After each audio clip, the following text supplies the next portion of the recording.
What if the story you know about the fall of Rome is wrong?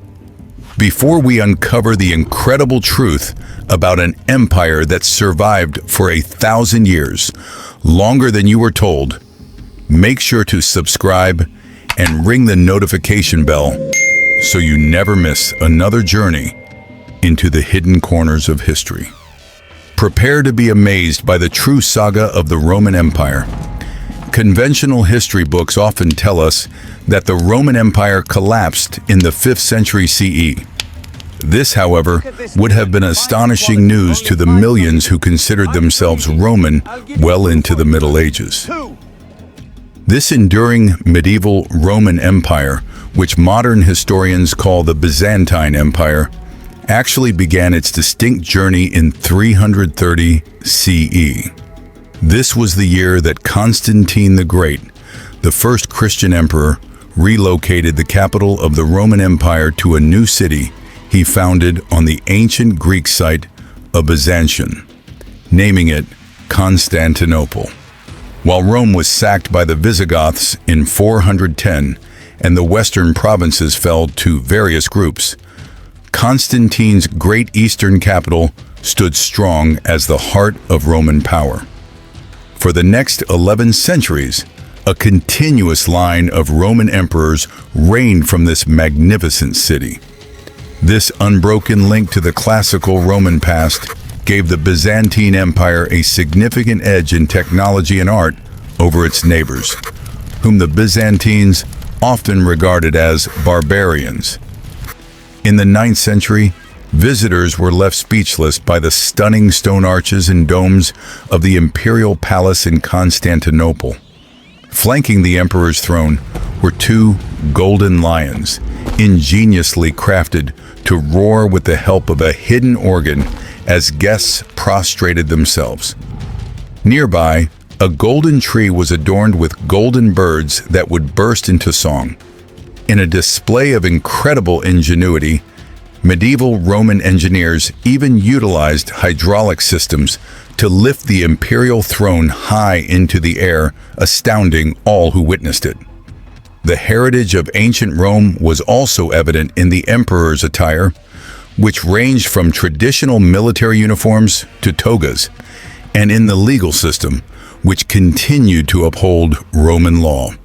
For the average Byzantine, life would have felt familiar to their ancestors in ancient Rome.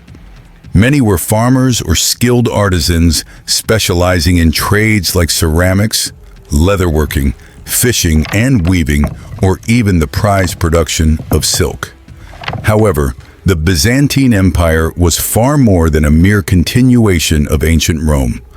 Its artists forged new paths, creating breathtaking mosaics and intricate marble sculptures.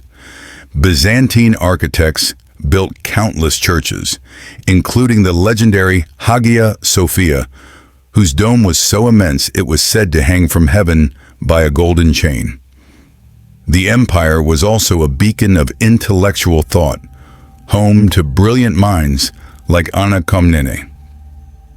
In the 12th century, this imperial princess devoted herself to philosophy and history, and her detailed account of her father's reign remains a primary source for understanding the politics of the First Crusade. Another great thinker, Leo the mathematician, invented a remarkable beacon system that spanned the breadth of the empire, covering what is now Greece and Turkey. Stretching over 700 kilometers, this optical telegraph could alert the emperor of an invading army within an hour of it being spotted at the border. Yet, these remarkable advancements could not safeguard the empire indefinitely. In 1203, a fateful deal was struck between French and Venetian crusaders and a man named Alexios Angelos. Alexios, the son of a deposed emperor, promised the crusaders immense wealth and military aid if they helped him claim the throne from his uncle. Although Alexios was successful, the populace rebelled after a year, and he was overthrown and killed. The unpaid Crusader army then unleashed its fury upon Constantinople in 1204. They set massive fires that ravaged the city, destroying innumerable works of ancient and medieval art and literature, and leaving about a third of the population homeless. The city was eventually reclaimed 50 years later by the Roman Emperor Michael Palaiologos, but his restored empire never fully recovered the territory lost to the Crusaders. Finally, in 1453, the Ottoman Emperor Mehmed the Conqueror laid siege to and captured Constantinople, bringing the Roman Empire to a definitive end. Despite this conquest, many Greek-speaking people in the Eastern Mediterranean continued to identify as Romans until as recently as the early 21st century. In a surprising twist of history, the term Byzantine Empire was not used until the Renaissance. Western European scholars of that era sought to reconnect with classical antiquity and wanted to create a clear distinction between the ancient, Latin-speaking, pagan Roman Empire and the medieval, Greek-speaking, Christian Roman Empire. To achieve this, they retroactively named the latter Byzantines. And so, a century after its fall, the Byzantine Empire was born in the pages of history.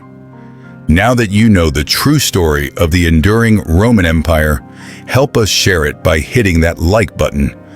If you want to explore more amazing chapters of history you were never taught in school, be sure to subscribe and ring the notification bell. And let us know in the comments, what was the most surprising fact you learned today?